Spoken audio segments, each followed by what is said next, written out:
My name is Arjuna. It's always an honour to be allowed to present here, and it's always a joy for me too, as well as a bit of a pressure. Like a little birth, you never know what's going to come. The whole thing is to work with it, I guess. So my presentation is called From Darkness to Light, and I've realised it's too big a topic to try and talk about the spiritual path or a spiritual path. So the best I can do is do some reflections on it. Some reflections on my path and some reflections on ideas, teachers, teachings that help me on my way. Because it's not easy. Sometimes it's easy. I don't think it's that easy being human. We are spiritual beings having a human experience, and being human has many complexities. Our psychology, for one, has subterranean depths that take more than one life to sort of work with and look at and bring up into the light to make conscious. So you'll be hearing me quoting many teachers and teachings in this presentation. And I was thinking this morning, and I was wondering whether to have a go at a joke that from yesterday's wonderful presentations, I always thought I was a child of the heart. I've always thought about it a lot. That's my joke.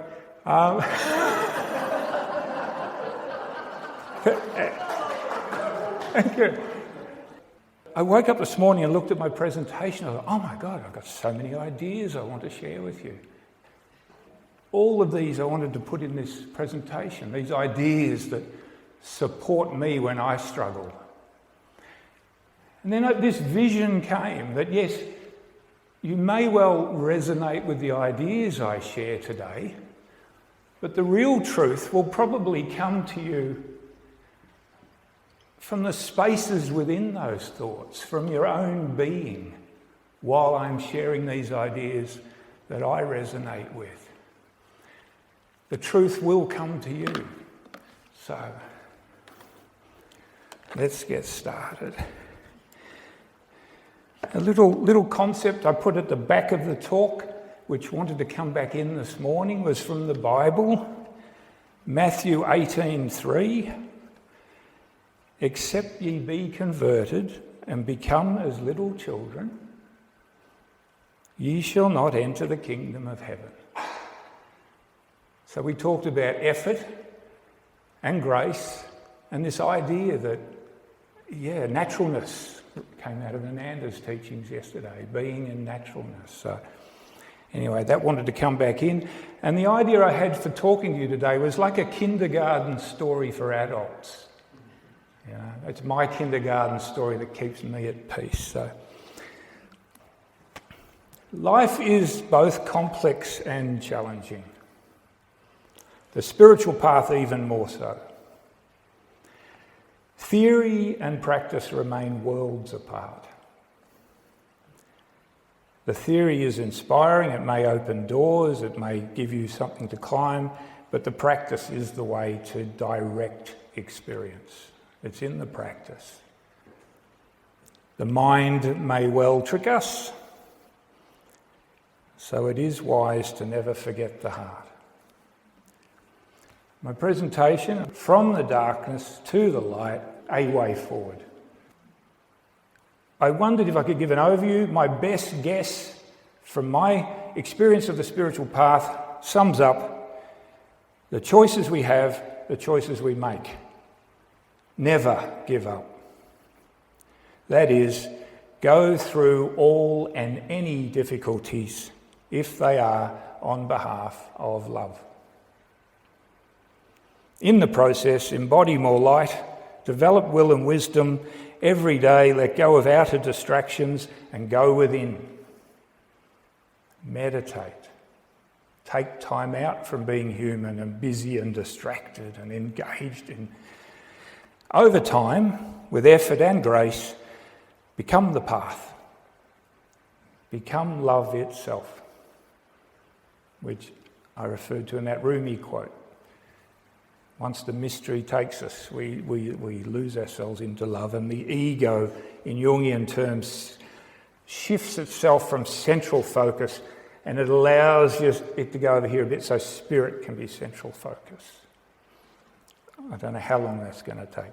Yet here we are, and being human requires a lot of us on this path.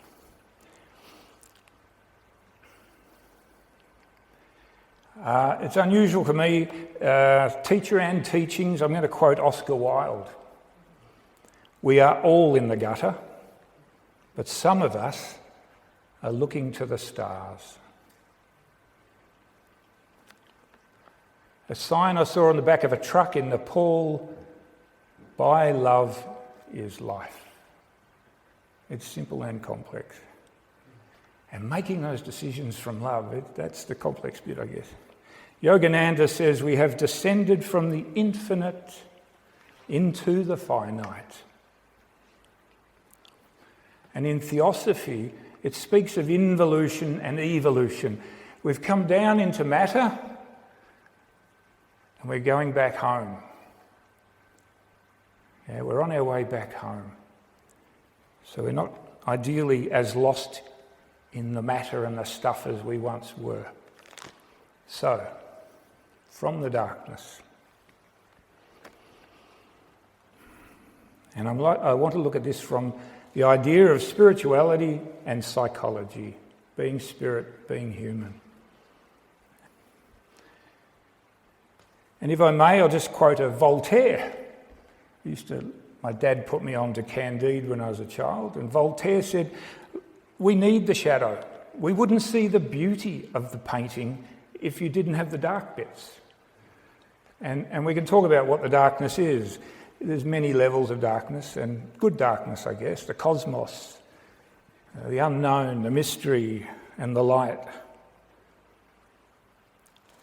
So Yogananda says, try to realise that you are a divine traveller. You are here for only a little while. Then depart for a dissimilar and fascinating world. Do not limit your thought to one brief life and one small earth. Remember the vastness of spirit that dwells within you.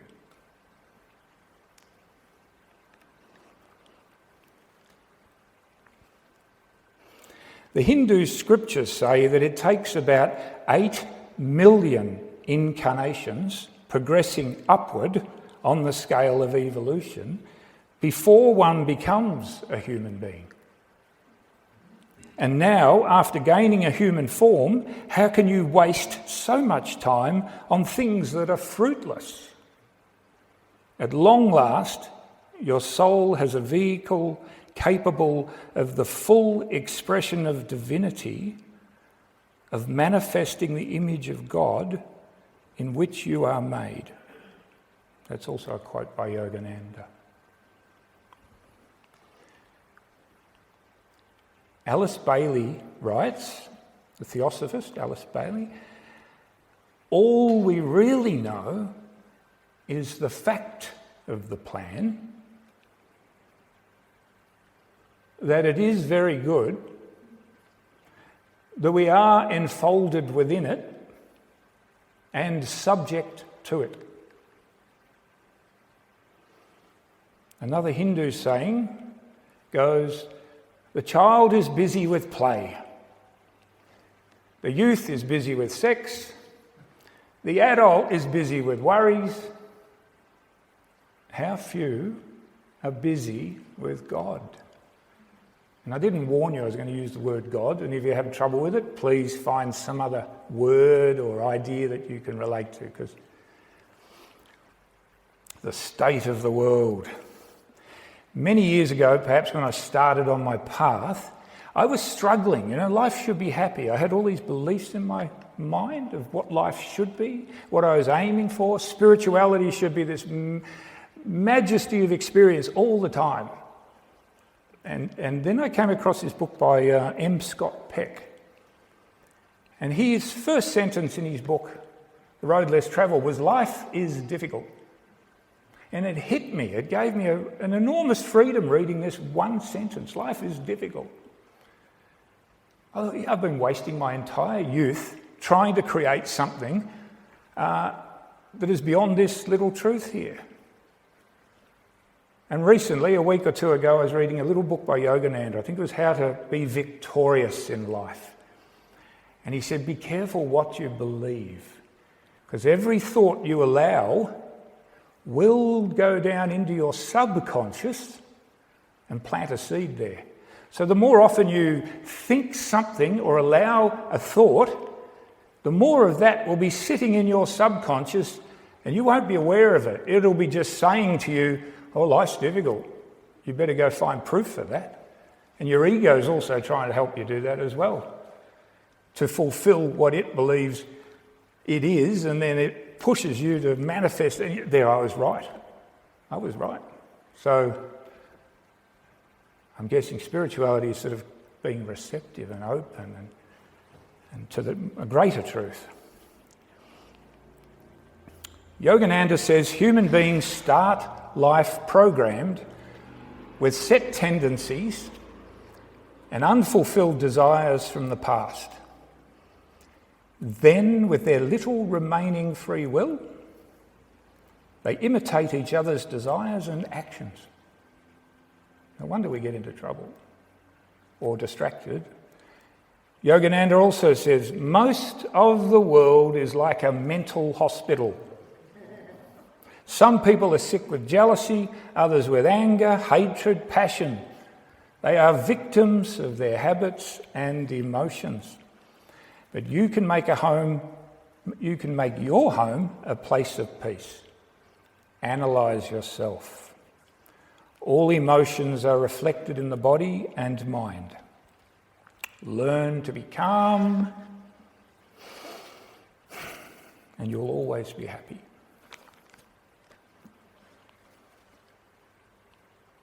Ego mind. An author I appreciate a lot. I think I've read all these books. Robert A. Johnson, the Jungian psychologist. Like an island people in an island world, the ego sets up a little world of its own, a system of order and a set of assumptions about reality. Dear Ram Dass,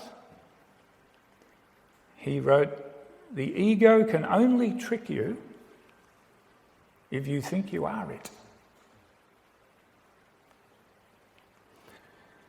Ananda writes, the mind tricks you into believing that you are the mind.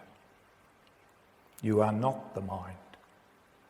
You are the soul acting for the spirit.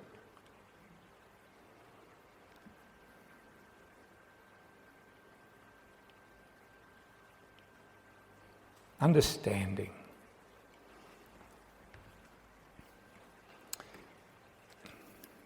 Yogananda writes, Krishna tells Arjuna in the Bhagavad Gita, get away from this ocean of suffering. Be in the world and do your part, but do not be caught up and bound by its delusions, or you will be enslaved. The terrible things that are happening in the world now are distressingly real, but when you are able to behold them as creations of light and shadow, you'll understand that they are only a show, a part of God's play. You are only dreaming that you have a body of flesh. Your real self is light and consciousness.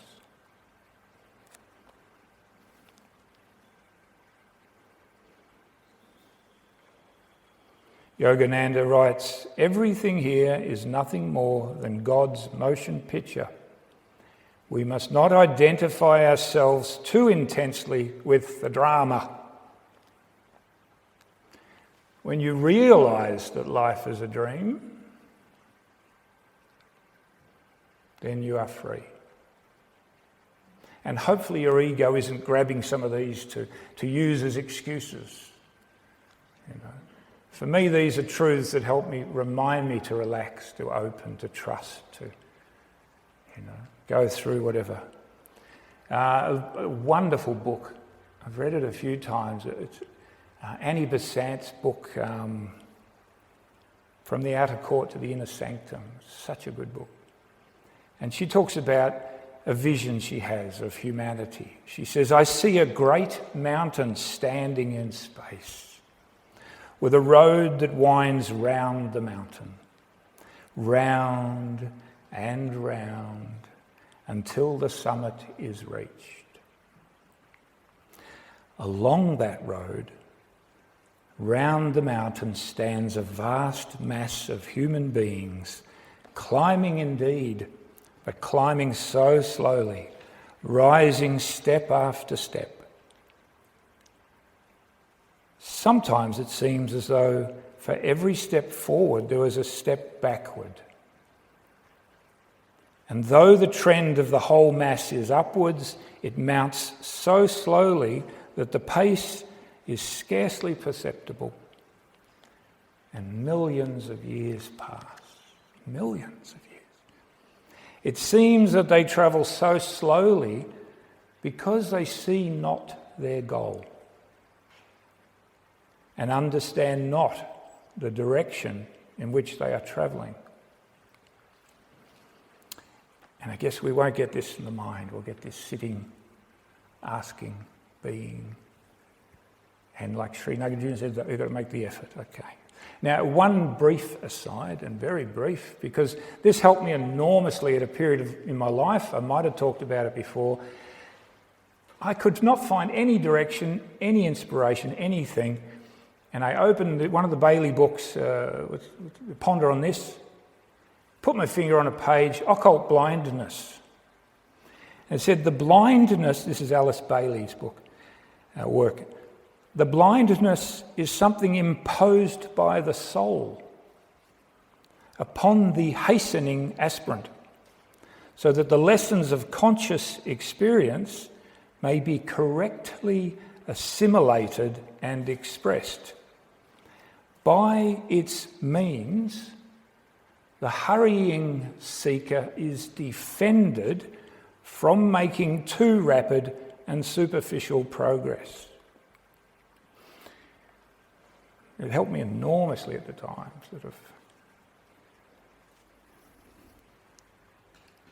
So even though life and spiritual path doesn't happen the way I want it to, it's probably happening the way it should and the way it's good for me. And when I can learn to relax more and trust that, maybe things will open up more. Who knows? To the light. Kabir, I don't know if you've come across Kabir, one of the mystic Eastern poets. He says, the sun is within me, and so is the moon. Wherever you are is the entry point.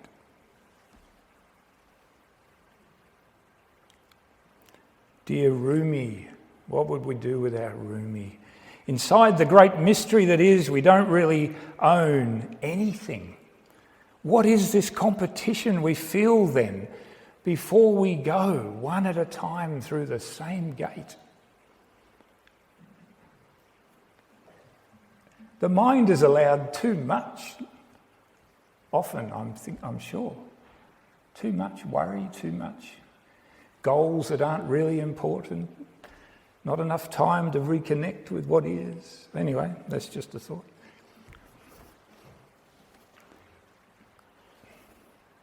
Annie Besant writes, to all such souls in the East and West come these divine lessons, for the path is one. Though it has many names and all seek the same goal, though they may not realise their unity. Annie Besant again, the first step upon the path is to distinguish what is illusory, what is real. I remember when I met Ananda, it seemed the main theme was, discriminate. Man choose light or dark. Man choose.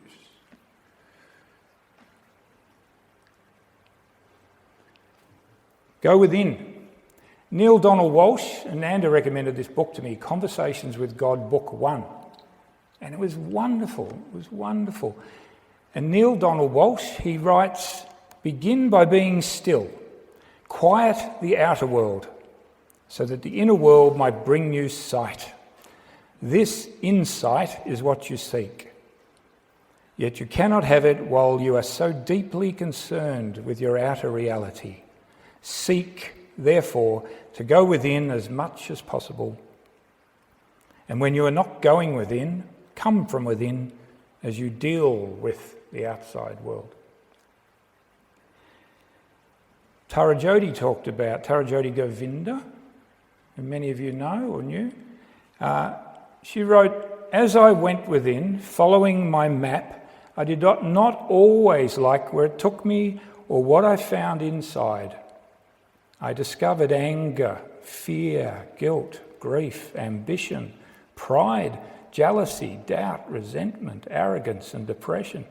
All of these I was not so keen on, but they were there in my shadow, and I strove to bring them into the light, into my consciousness, so that I could come to know myself in truth.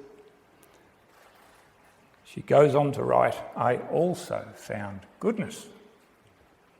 I discovered that there was indeed a psychology of the heart.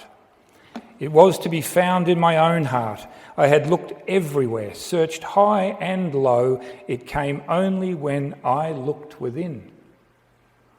There I found the map for my journey.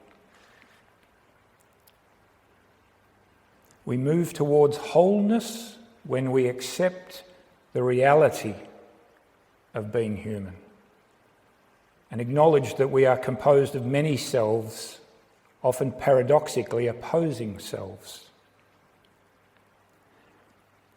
Robert A. Johnson writes, to own one's own shadow is to reach a holy place.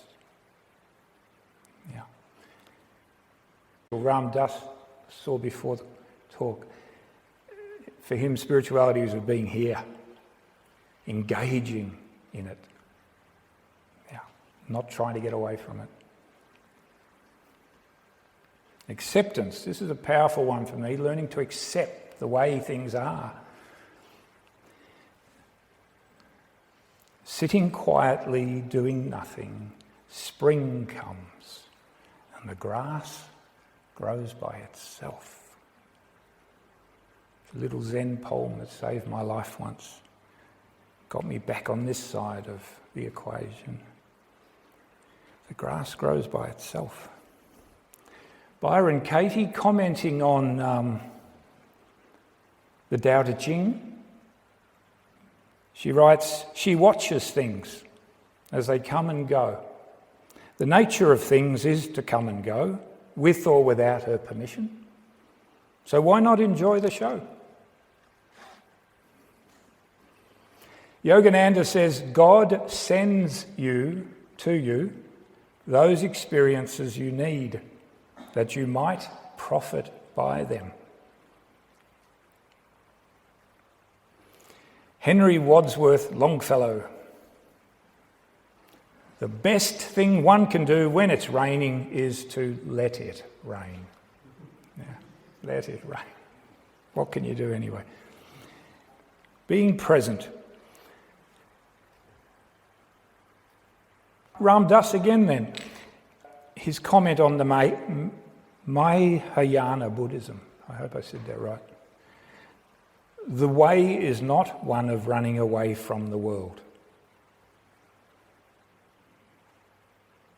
I've tried to, and we teach what we need to learn. Thus, these are the things I'm attracted to, I guess.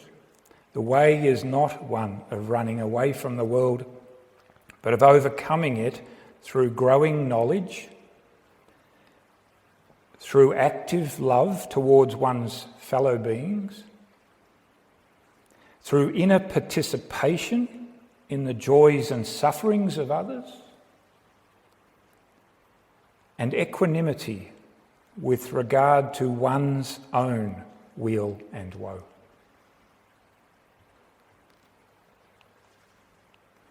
Another one, big one for me, most of my life, is non-attachment, but also action. Yogananda writes, "Man evolves through every constructive action he/she performs." Bailey writes, "Do not work so hard, strenuously and furiously at the spiritual life. It is a state of being and not so much a state of achievement." The older I get, the easier that is to live that one. Just let it. Do what I can. Follow inspiration. Ananda Tarashan, a little booklet, I think it was Fears and Depression, it was. A lovely little book. Ananda Tarashan, everything becomes spiritual when it is done in peace and harmony.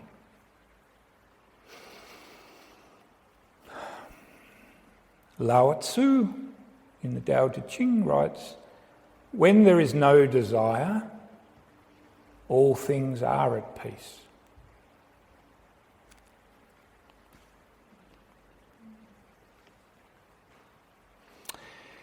Paramahansa Yogananda's teacher, Sri Yukteswar, he wrote, "Outward longings drive us from the Eden within. They offer false pleasures that only impersonate soul happiness. The lost paradise is quickly regained, though, through divine meditation." Everyone's favourite, karma. Karma. I'm hearing the word karma a lot lately because life's been difficult for a while. And it seems like, well, it must be karma because I'm not making it difficult on purpose, So Yogananda writes this wonderful thing in Journey to Self-Realisation. "Everyone is drunk with some habits. Sometimes man is crazy about money, and sometimes he is crazy for love, and then for fame, and so on. All the time battered and bludgeoned by the influence of his own habitual past actions of this life and past lives. That is the hypnosis of karma." They're very poetic, I think I've chosen the ones that I find poetic.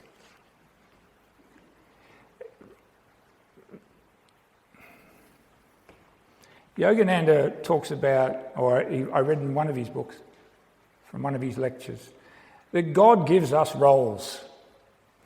He makes someone a king, someone a peasant, someone a builder, someone a shopkeeper. He gives us roles, dharma. And in the end, when you die, all right, you're not the king anymore, you're not the peasant anymore. You are what you learned from that role. And it hit me when I used to live alone in the forest. There's oak trees and there's little shrubs. If I'm a little shrub, there's no point me trying to be an oak tree. I'll waste a lot of energy, I think. But if I'm an oak tree, there's no point me trying to, I'm just a shrub. Because you can't, you're given these roles and you learn from them. So don't go around saying, I'm only this, or I'm this, That's my opinion. You get that for nothing. Yogananda writes, "Give yourself to God first.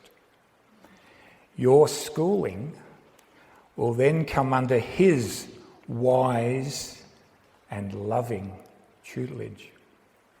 He knows all your stored up karma and what is best for you." I'm hearing the word surrender again. My main motto in life, surrender and will. Surrender and will.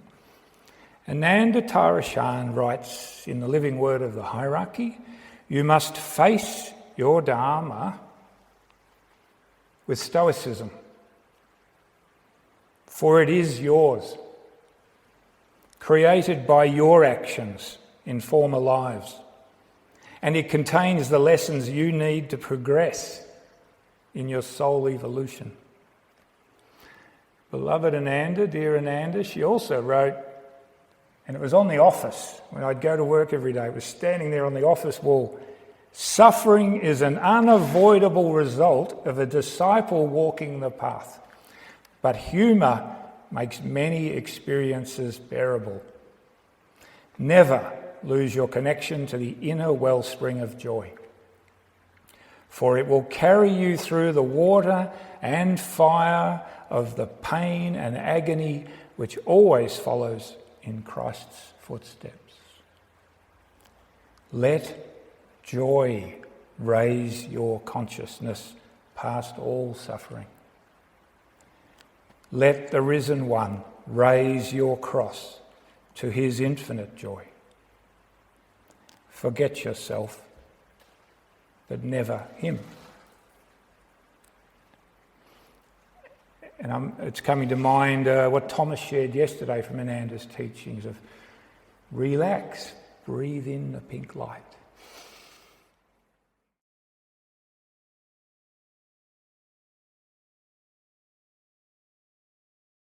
Ananda writes, find joy in every task. Find contentment in your Dharma.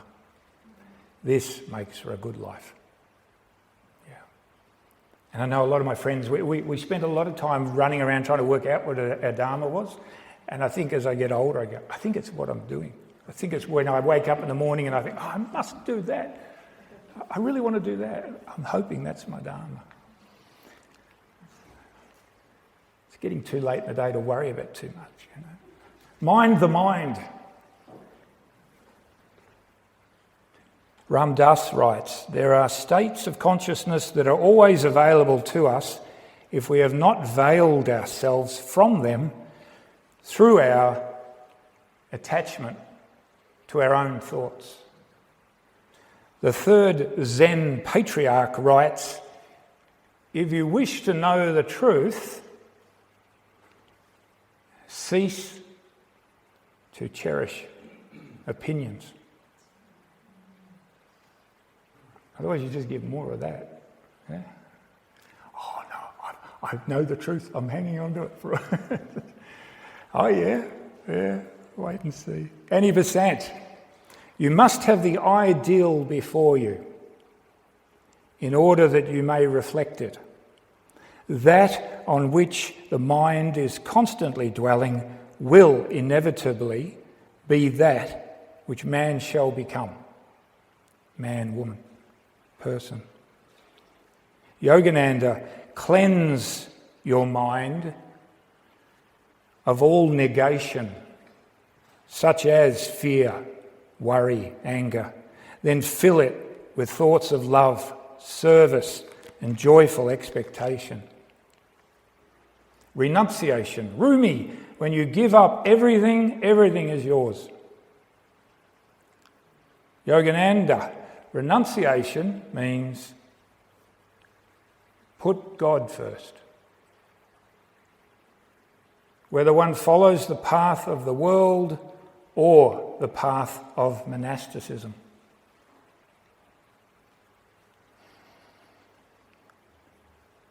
Yogananda writes, solitude is necessary to become established in the self, capital S, but masters then return to the world to serve it. Annie Besant writes, the soul understands that before you can reach even the outer court of the temple, it must pass through the gateway and realise that life is meant for service and not for self-seeking. that the only way to climb upwards more swiftly is to climb for the sake of those who are lagging.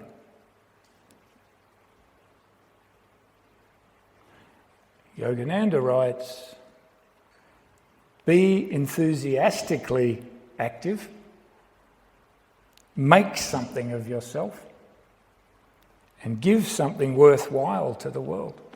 There's such a joy in that. Such a joy. When the ego gets used to it and allows you to do that. Such a joy. We're nearly there. We're nearly at the conclusion. Liberation. And just as an aside, I've always wondered, okay, I've been told about heaven and the kingdom and God and everything. So what are the keys to this kingdom? What are the doorways? How will I get there? And the first thing that came to me when I was a teenager was gratitude. You know, gratitude is one of the first doors, I think, when you appreciate life, when you appreciate even hardship. You know, well, you're inviting life in. So the doorways into the light, courage, kindness, simple things, selfless service.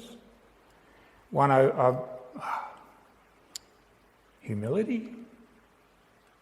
That hit me about a year ago. Humility is one of the keys to bigger life, better life. What are the keys for you? They're probably different for everybody.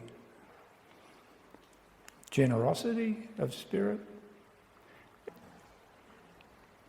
Liberation.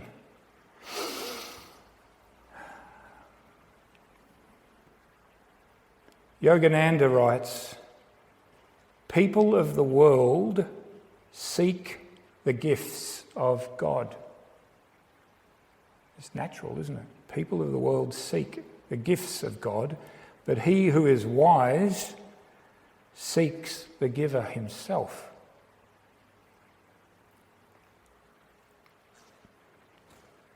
And to end, part 3, a way forward. And these are just a couple of ideas that appeal to me as contemplations. The temple of silence and peace. Yogananda, from a book, one of the first books I came across of Yogananda was called Man's Eternal Quest. Brilliant book full of his lectures. There's 3 of those. Yogananda, the temple of God, the temple God loves most is the temple of his devotees' inner silence and peace. Whenever you enter this beautiful temple here, leave restlessness and worries behind.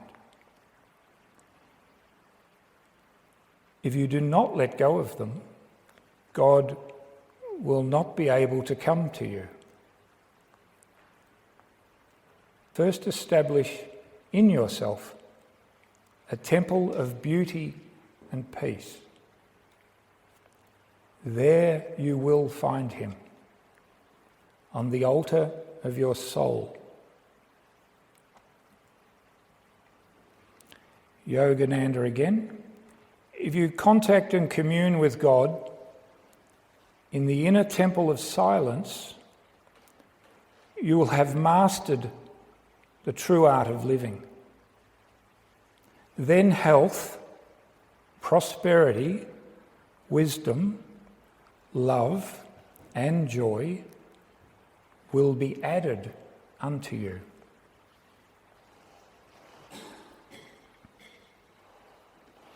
Annie Besant writes, and this is also from the outer court to the inner sanctum, in crossing into the temple, he has come within sight of the great teachers, the masters, and in the possibility of the touch of such lofty companionship, all life to him forevermore is changed.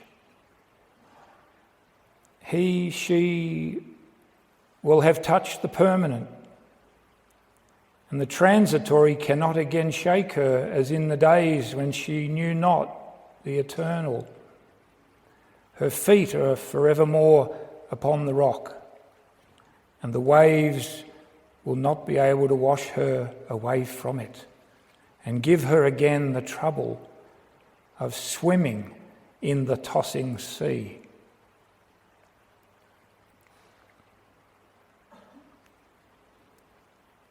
So, conclusion.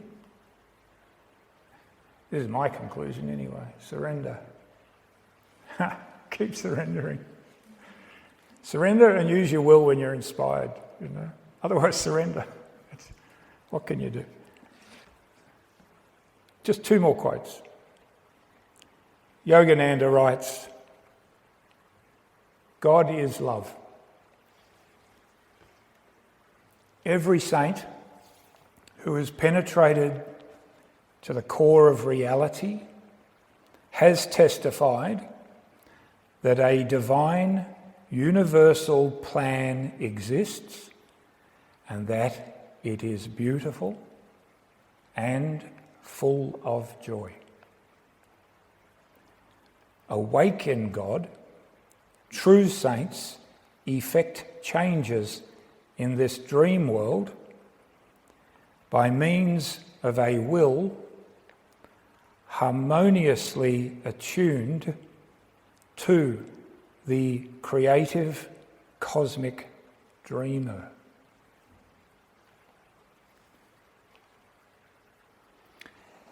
And to finish my presentation, I want to come back down to earth again, if I wasn't already. A quote from Ananda Tarashan. It's one of my favourite quotes for some reason, in the Living Word of the Hierarchy. And it reminds me that I'm still here. I'm not ascended. I'm here in whatever you want, however you want to describe what's going on here on this planet. This is where I am. This reminds me to,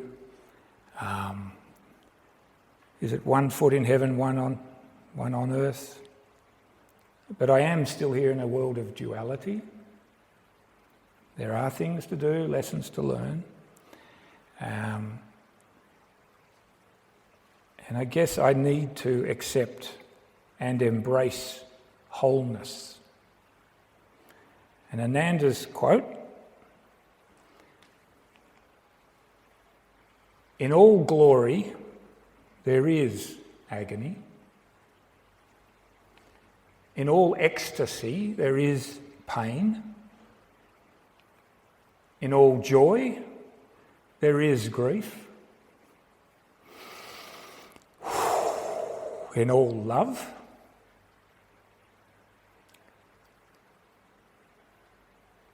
there is heartache. In all charity there is bitterness. In all faith there is torment. But that is the way it has to be. For in all things the balance must work out. And so we have to know that there is nothing really perfect but God, who is the middle path, the balance of all and everything. Belief in God, faith in God, oneness with God will lead you to the perfect middle path. And one day you shall become the consciousness of that path and yourself become the path.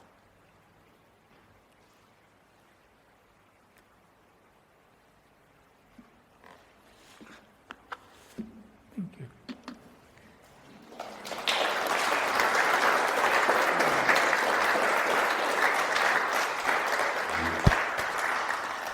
Thank you for listening, and thank you for your attention. And it's a lovely experience. Thank you.